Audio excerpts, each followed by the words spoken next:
Les pangolins sont les créatures les plus braconnées au monde. Entre 2006 et 2015, plus d'1 million ont été abattus. Nous ne savons pas comment recenser les pangolins. Ce sont des créatures nocturnes si secrètes et insaisissables que nous ne les voyons pas.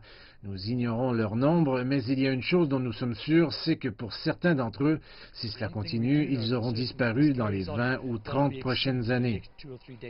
Comme la corne de rhinocéros, les écailles de pangolin sont riches en kératine. La plupart d'entre elles finissent au Vietnam et en Chine, destinées au traitement de médecine traditionnelle. Nous travaillons vraiment très dur à éduquer et à former les enfants et nous y croyons.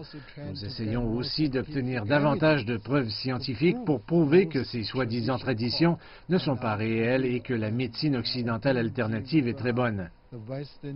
La demande asiatique sur le marché noir des produits de la faune était à l'ordre du jour lors d'une conférence sur la faune Afrique-Chine à Johannesburg cette semaine.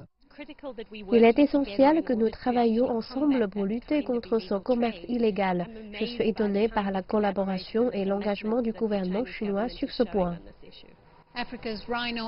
Les populations de rhinocéros, d'éléphants et de pangolins d'Afrique diminuent à cause du braconnage. L'objectif principal de cette conférence est de promouvoir un dialogue et une coopération plus approfondie entre les communautés chinoises en Afrique et les organisations de protection pour préserver ces espèces sauvages et d'autres espèces menacées d'extinction.